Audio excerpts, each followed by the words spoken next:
Salut à toutes et à tous. Dans cette vidéo, je vous propose de découvrir les schémas de Lewis associés à quelques molécules et ions monoatomiques classiques. J'aborderai également avec vous la géométrie de quelques molécules courantes ainsi que la polarisation des liaisons covalentes. Enfin, je verrai avec vous ce qu'est une molécule polaire et une molécule apolaire.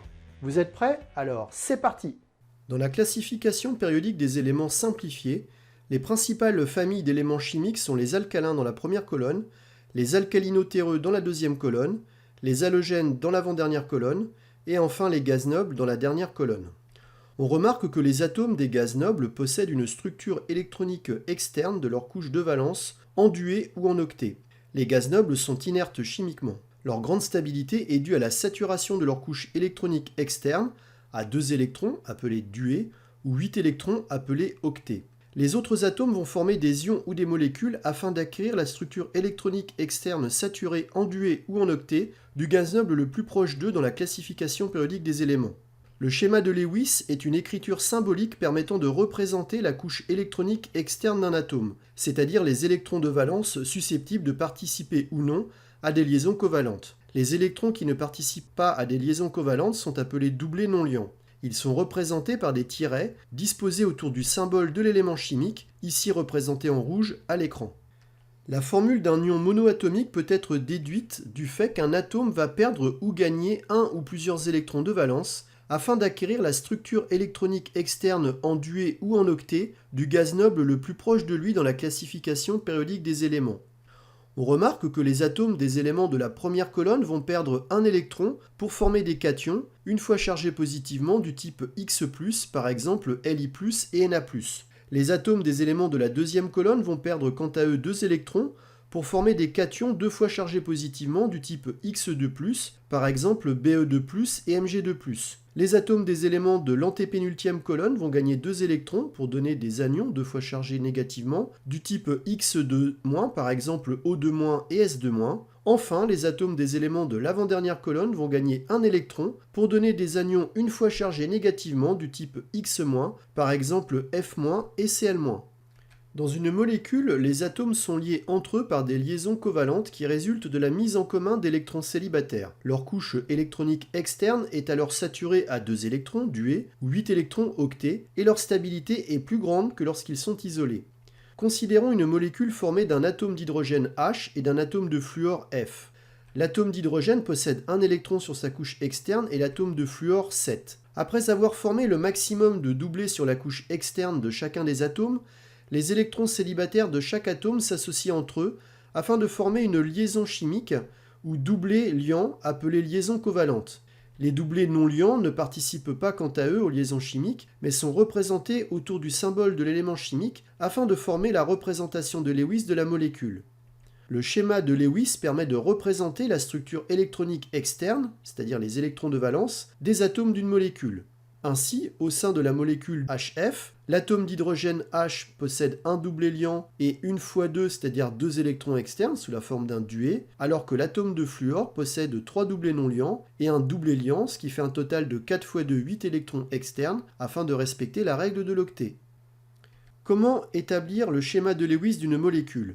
Lors de l'étape 1, on établit la formule électronique des atomes présents dans la molécule, puis on détermine le nombre d'électrons de valence et on calcule le nombre d'électrons manquants pour respecter la règle du dué pour l'atome d'hydrogène et de l'octet pour tous les autres atomes. Ce dernier nombre est également le nombre de liaisons covalentes pouvant être formées par l'atome considéré. Le tableau visible à l'écran résume cela pour les atomes qui interviennent le plus souvent dans la composition des molécules classiques. Lors de l'étape numéro 2, on détermine le nombre n indice V d'électrons de valence mis en jeu dans la molécule étudiée. Dans l'étape numéro 3, on détermine le nombre n indice D de doublés d'électrons impliqués dans les liaisons covalentes ou des doublés non liants en divisant le nombre NV par 2. Enfin, dans l'étape numéro 4, on repère l'atome central et on répartit les doublés liants et non liants d'électrons en respectant la règle du dué pour l'hydrogène et de l'octet pour tous les autres atomes, ainsi que le nombre de liaisons covalentes pouvant être formées par chaque atome. Remarquons en particulier qu'au sein d'une molécule, un atome d'hydrogène formera systématiquement une liaison covalente, l'atome d'oxygène 2, l'atome d'azote 3 et enfin l'atome de carbone 4. Les schémas de Lewis de quelques molécules et ions déterminés à l'aide de la méthode décrite précédemment vont être donnés au fur et à mesure de ce qui va suivre. Je vous encourage à mettre la vidéo sur pause si nécessaire afin d'étudier en détail chacun des cas présentés. Il est également à noter que dans un premier temps, les schémas de Lewis qui seront représentés dans ce qui va suivre ne tiendront pas compte de la géométrie réelle des molécules. Cela fera l'objet d'explications complémentaires juste après. Sur l'exemple à l'écran, je vous donne le schéma de Lewis de la molécule d'eau H2O. Le nombre total de doublés à répartir sur la molécule est de 4 eu égard au nombre d'électrons de valence de chaque atome. L'atome central d'oxygène peut former 2 liaisons covalentes. Il engagera donc 2 doublés liants représentés en vert avec les atomes d'hydrogène. On complétera l'atome d'oxygène avec 2 doublés non liants représentés en rouge afin de bien avoir les 4 doublés au total. On vérifie bien que l'atome central d'oxygène est entouré de 4 doublés, 2 liants et 2 non-liants, soit 4 fois 2 est égal à 8 électrons, afin de respecter la règle de l'octet. L'hydrogène, quant à lui, respectera de facto la règle du duet dans toutes les molécules dans lesquelles il interviendra, puisqu'il formera systématiquement une liaison covalente, c'est-à-dire qu'il comportera un doublé liant. Pour la molécule de CO2, on doit répartir 8 doublés, et l'atome de carbone central doit former 4 liaisons covalentes, et chaque atome d'oxygène 2 liaisons covalentes. Sur le schéma de Lewis de la molécule de CO2, l'atome de carbone central possède bien 4 doublés liants afin de respecter la règle de l'octet. Chaque atome d'oxygène est lié par 2 doublés liants à l'atome de carbone central. On doit donc ajouter sur chaque atome d'oxygène 2 doublés non liants afin d'arriver à un total de 8 doublés répartis entre tous les atomes entrant dans la composition de la molécule.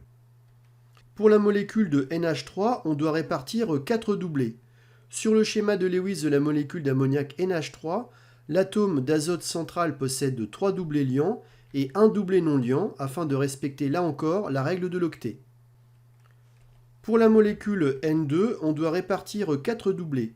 Sur le schéma de Lewis de la molécule de diazote, chaque atome d'azote ont 3 doublés liants et 1 doublé non liant, soit à nouveau au total 4 doublés afin de respecter la règle de l'octet. Arrêtons-nous quelques instants sur la molécule de fluorure de brome BF3. Nous devons répartir 12 doublés au total entre les différents atomes composant cette molécule. L'atome de bord B central peut former 3 liaisons covalentes et chaque atome de fluor F une liaison covalente. Il nous reste donc 12-3, c'est-à-dire 9 doublés non liants à répartir. Pour cela, nous en disposons 3 autour de chaque atome de fluor. Ainsi, chaque atome de fluor possède bien 4 doublés, c'est-à-dire 4 fois 2, 8 électrons, et respecte bien la règle de l'octet. En revanche, l'atome de bord B ne possède que 3 doublés. Il lui manque un doublé pour respecter la règle de l'octet. Le doublé non liant manquant est représenté par une lacune électronique sous la forme d'un petit rectangle. Cette molécule est une exception à la règle de l'octet.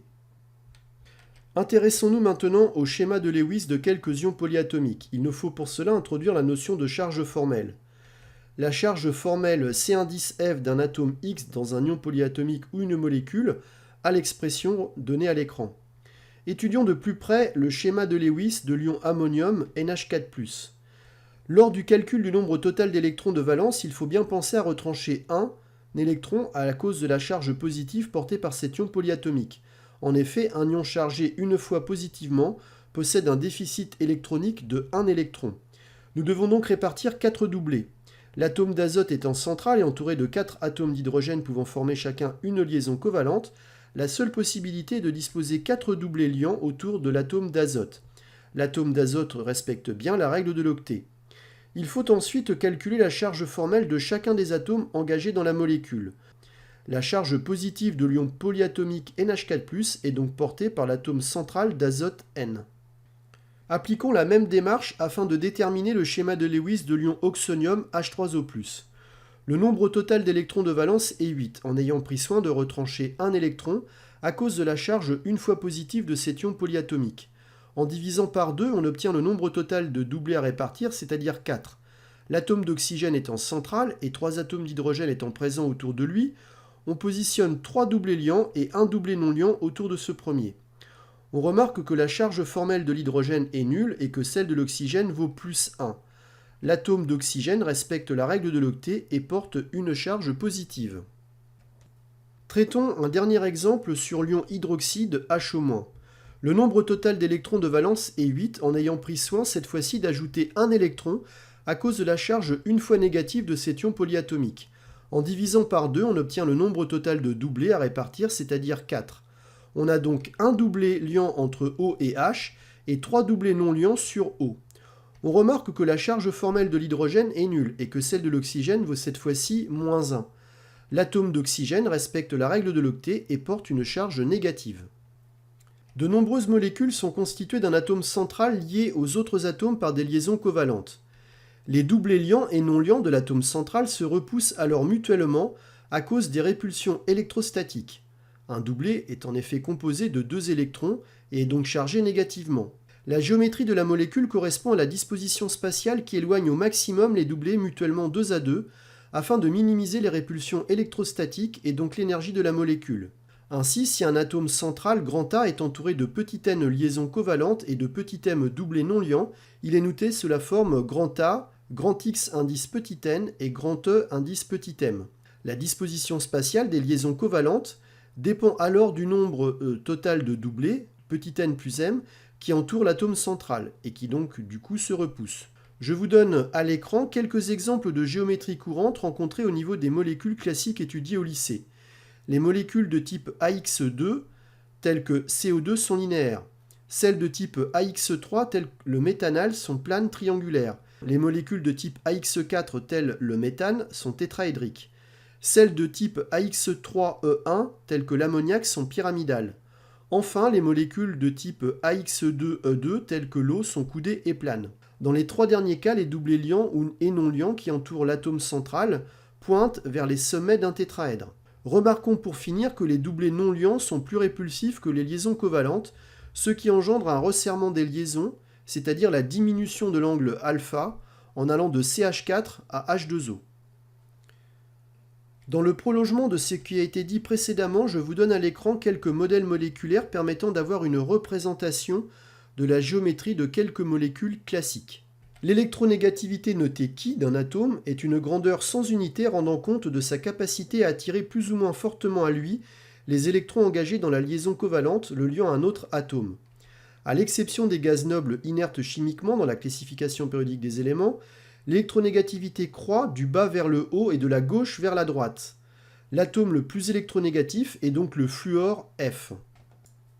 Lorsque 2 atomes A et B sont liés par une liaison covalente, si l'atome A est plus électronégatif que l'atome B, alors la liaison AB est dite polarisée et on la note de la manière apparaissant à l'écran. La notation delta- indique un excédent électronique, alors que la notation delta+ indique un déficit électronique. Si l'atome A est plus électronégatif que l'atome B, les 2 électrons engagés dans la liaison covalente ont une probabilité de présence plus importante du côté de A que celui de B. Dans la molécule H2O, l'atome d'oxygène est plus électronégatif que l'atome d'hydrogène, d'où la répartition des charges partielles telle qu'indiquée à l'écran. La somme des charges partielles doit être nulle afin de respecter l'électronégativité de la molécule. Le barycentre G+ des charges partielles positives se situe entre les 2 atomes d'hydrogène, alors que celui G- des charges partielles négatives est centré sur O. Les 2 barycentres sont disjoints, la molécule d'eau est alors polaire.